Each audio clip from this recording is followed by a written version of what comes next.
बिस्मिल्लाहिर्रहमानिर्रहीम। मैं हूं आपका होस्ट अहमद शेरवान और प्रोग्राम नया सच के साथ आपकी खिदमत में हाजिर हूं। आज हमारे साथ स्पेन बार्सिलोना से वलायत हुसैन अवान साहब मौजूद हैं, जो काफ़ी अरसा से वहाँ पे मुकीम है और वहाँ के हालात को बेहतर तरीके से, अच्छे तरीके से जानते हैं।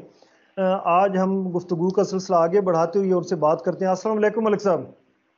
वालेकुम अस्सलाम मलिक साहब, बहुत शुक्रिया जनाब अपने चैनल वास्ते मौका देने दा। जी वेलकम। मलिक साहब, कोरोना वायरस ने पूरी दुनिया को जकड़ लिया है, स्पेन के हालात कैसे हैं? भाई साहब, स्पेन में इस वक्त आप कह लें कि दुनिया में दूसरे नंबर पर है जो अफेक्टेड हुआ है कोरोना वायरस से। पहले नंबर पर अमेरिका है और उसके बाद स्पेन है।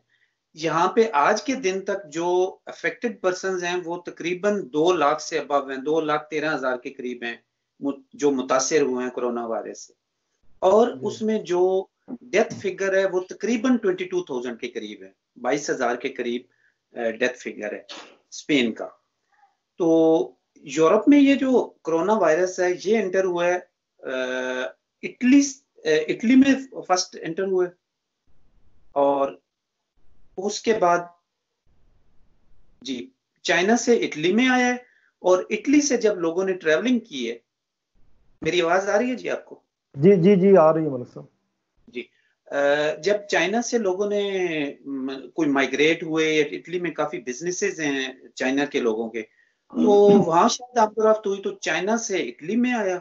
और इटली के बाद फिर जो है वो वहां से लोगों ने ट्रेवलिंग की और स्पेन में आए। तो पहली मरतबा जो स्पेन में यहाँ पे शुरू हुआ वो इटली के लोगों की वजह से हुआ। और उसके बाद हमारी इमरजेंसी अनाउंस हुई है तकरीबन 14 मार्च को। और 14 मार्च तक हमारे पास टोटल केसेस थे 4 to 5,000 अफेक्टेड पर्सन। और डेथ थी कोई 100-150 के करीब या 200 के करीब होंगी डेथ। उस वक्त इतना ज्यादा बड़ा फिगर नहीं था। लेकिन इटली में 23 फरवरी से लॉकडाउन हो चुका था। तो बिल्कुल। हमने तकरीबन उनके बाद 3 हफ्ते बाद हमारे मुल्क ने फैसला किया लॉकडाउन का। तो काफी अपोजिशन पार्टीज जो हैं वो शोर मचाती रही हैं कि लॉकडाउन जल्दी करें, लेकिन वफाकी हुकूमत ने अपने हिसाब से 14 मार्च को यह फैसला किया है। तो 14 मार्च से लेके आज तक आप देख लें कि तकरीबन 2 लाख से अबव जो है वो मुतासर हो चुके हैं। और उसके अलावा मलिक साहब, कोरोना वायरस ने दुनिया को जकड़ लिया, स्पेन के हालात कैसे देख रहे हैं? जी स्पेन में फिलहाल तो जो सिचुएशन है वो ये है कि हमारे पास लॉकडाउन 15 दिन के लिए इन्होंने अनाउंस किया था। उसके बाद 15 दिन मजीद उन्होंने उसको एक्सटेंड किया है। और हर 15 दिन के बाद पार्लियामेंट से मंजूरी लेते हैं और उसके बाद मजीद एक्सटेंड करते जाते हैं। तो इस वक्त जो लॉकडाउन हमारा है वो 10 मई तक है, जो एक्सटेंड ठीक हो है। चुका है 10 मई तक।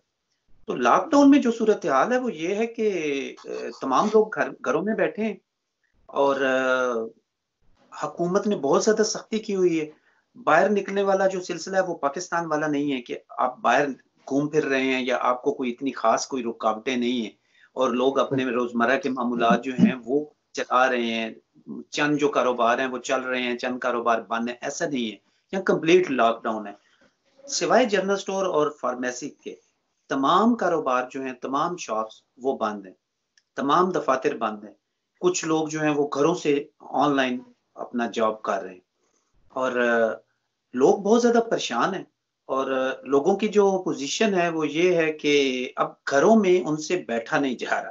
पहले लोग जो है वो छुट्टी मांगते थे, काम पे जाने से उनका दिल कतराता था। और अब जो पोजीशन है लोगों की वो ये है कि वो कहते हैं कि किस दिन हमारे काम ओपन हो, किस दिन बाजार ओपन हो, किस दिन सड़कें ओपन हो और हम जाएं। तो घरों में बैठ के बहुत परेशान है लोग। आप क्या समझते हैं कि इस वायरस के फैलाव में कमी आ रही है या अभी तक तेजी है? देखिए जी, जहां तक हमारे मुल्क की बात है उसमें तो वायरस जो है वो कम हो रहा है।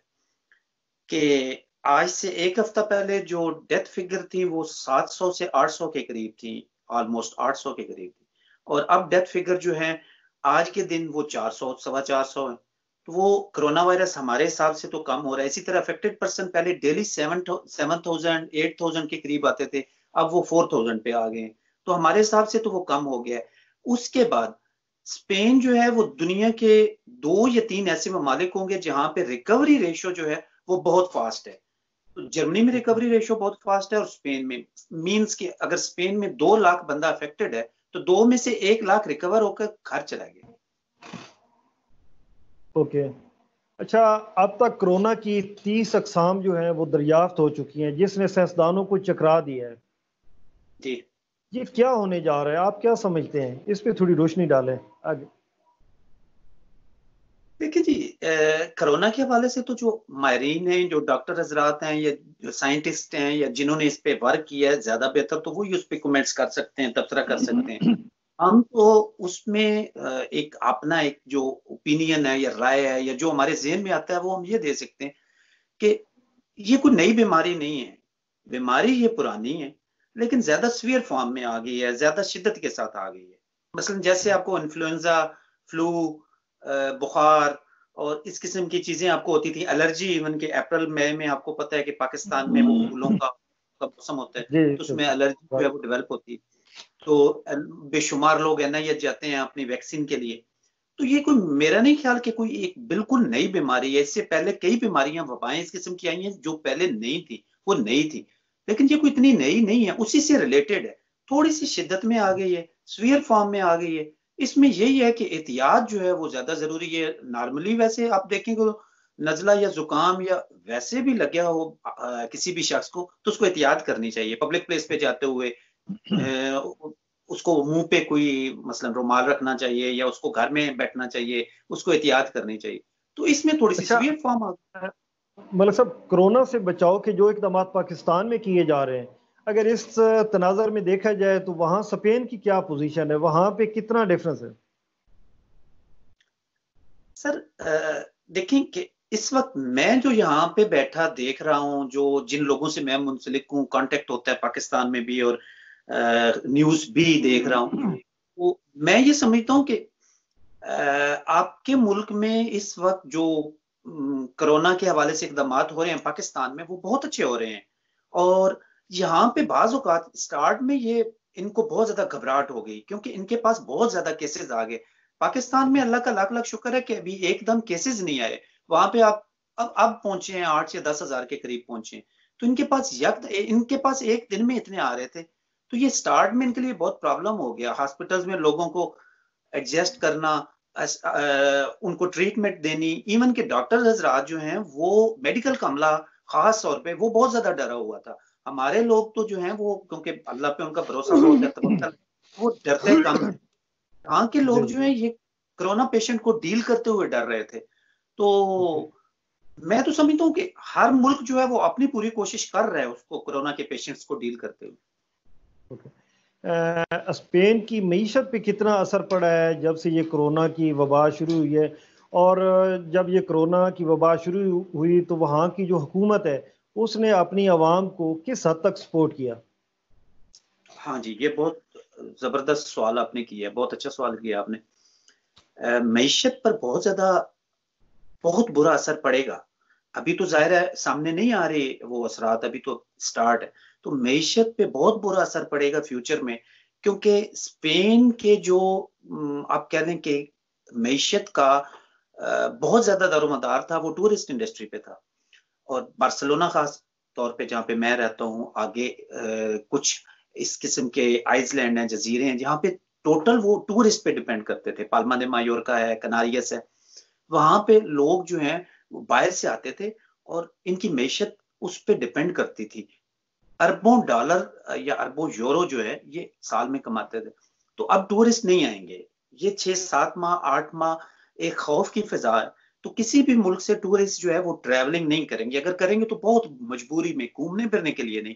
यहाँ घूमने फिरने के लिए लोग आते थे अपनी छुट्टियां गुजारने के लिए, तो वो घूमने फिरने के लिए अब टूरिस्ट नहीं आएंगे। तो ये बहुत ज्यादा असर पड़ा है इसकी मैशत पे, होटल्स, रेस्टोरेंट्स और शॉप्स और ये वो। उसके बाद जो गवर्नमेंट कर रही है इस वक्त, तो इस वक्त तक गवर्नमेंट बहुत अच्छे इकदाम कर रही है। जो बेरोजगारों के घर बैठे हैं उनको गवर्नमेंट ने सबसे पहले, जितने भी एम्प्लॉयर थे, जो कंपनियां थी, फैक्ट्रियां थी, जो कारोबारी लोग थे, उनको कहा कि आप किसी भी अपने वर्कर को फारिग ना करें जॉब से, वो आप फारिग ना करें उनको, उनको गवर्नमेंट के खाते में भेज दें, हम उनको पे करेंगे। वो उसमें थोड़ी बहुत डिडक्शन वो करेंगे 20% या 30% वो करके, 100% सैलरी शायद ना दें, अभी तक लोगों की आई नहीं है, नेक्स्ट मंथ आएगी। लेकिन गवर्नमेंट ने उनको ये फैसिलिटी दी है कि ना तो आपको टैक्स पे करना पड़ेगा अपने वर्कर्स का, आपके पास 100 वर्कर है या 50 है या 20 है, हर महीने जो हर वर्कर आपको टैक्स देना पड़ेगा वो भी आपको एग्जाम्प्ट है। के बाद आपकी दुकान, आपका कारोबार, आपकी फैक्ट्री, आपका होटल बंद हुआ है, तो उसके अगेंस्ट आपका जो नुकसान हो रहा है उसमें भी हमने जितना आपने प्रीवियस ईयर्स में आपने टैक्स पे किया होगा उसको देखते हुए हम आपको भी कुछ सपोर्ट करेंगे, मालकान को भी सपोर्ट करेंगे, और उसके बाद वर्कर्स को भी वो सैलरी देगी गवर्नमेंट। बहुत शुक्रिया मलिक साहब, आपने हमें कीमती वक्त दिया। अल्लाह पाक हम सबको अपनी हिफ्ज़-ओ-अमान में रखे। बहुत शुक्रिया। जी आपका भी बहुत शुक्रिया मलिक साहब, बहुत शुक्रिया।